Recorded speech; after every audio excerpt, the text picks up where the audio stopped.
Hello everyone, this is the third video of the chapter The Rise of the Nationalism in Europe. हम लोगों का आज का जो टॉपिक है वो है the French revolution and the idea of the nation.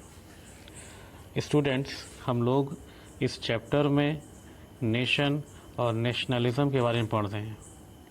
इसमें हम लोग कई अलग अलग कंट्रीज़ के बारे में पढ़ेंगे, जैसे फ्रांस है, फ्रांस के बाद हम लोग ग्रीक के बाद Italy, Germany, Great Britain, Balkans, इन सब के बारे में पढ़ेंगे। चैप्टर थोड़ा लेंदी है, लेकिन आप इसको अगर पार्ट करके पढ़ते हैं तो आपको कोई प्रॉब्लम नहीं होगी। हम लोग अभी इस चैप्टर के पहले पार्ट यानी कि फ्रांस के बारे में पढ़ रहे हैं कि फ्रांस में नेशनलिज़म और किस तरह से वहाँ पर नेशनलिज़म के साथ साथ नेशन बना।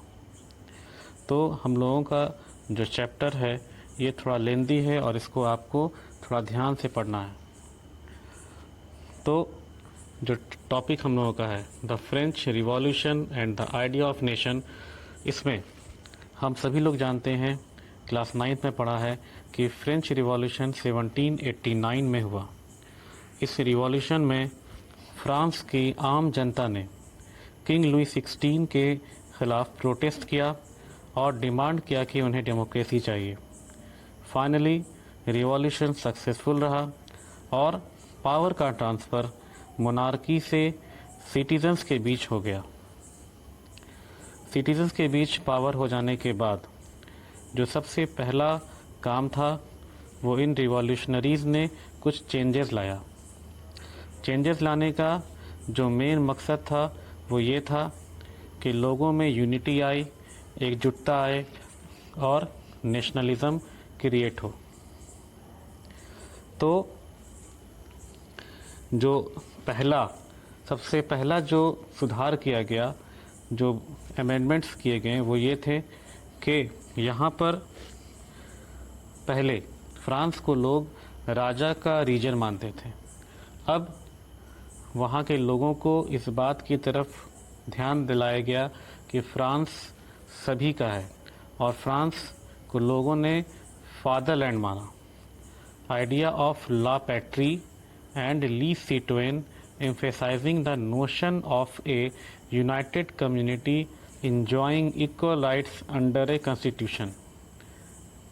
मतलब कि वहाँ पर लोगों को फादरलैंड यानी कि फ्रांस की भूमि, ये सभी को एहसास दिलाया गया कि फ्रांस फादरलैंड है और लोग सिटीज़न हैं। पहले वो लोग जो हुआ करते थे तो वो राजा के, किंग के फॉलोअर्स हुआ करते थे। अब सिटीज़न है। सिटीज़न का मतलब कि उनके लिए ना तो कलर माने रखता है, ना कास्ट माने रखता है, ना रिलीजन, ना और कोई चीज़। हर कोई बराबर है, हर कोई सिटीज़न है।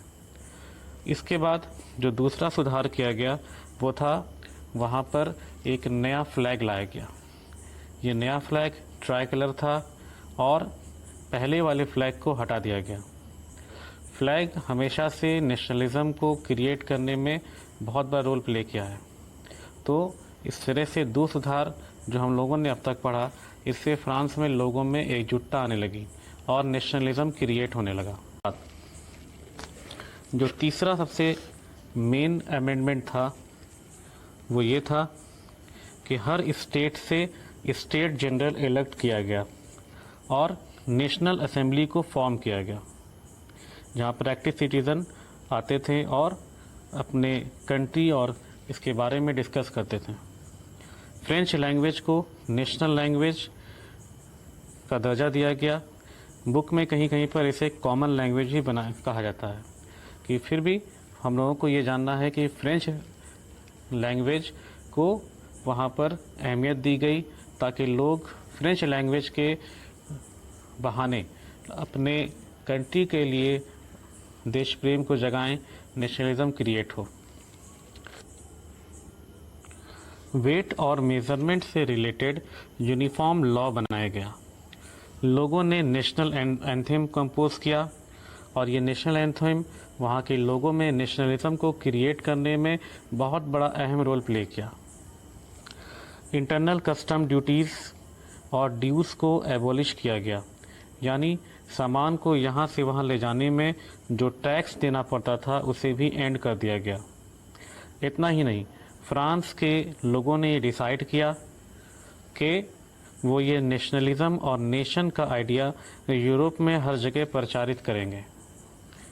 हम लोग ने जो पढ़ा अभी, इसमें इस बात को ध्यान में रखना है कि फ्रेंच रिवॉल्यूशन से फ्रांस मोनार्की से आज़ाद हुआ था, अभी एक नेशन स्टेट नहीं बना था। तो जो भी चेंजेस या स्टेप फ्रांस में लिए गए, इससे फ्रांस में बहुत बदलाव आया और फ्रांस के लोगों में नेशनलिज़म क्रिएट हुआ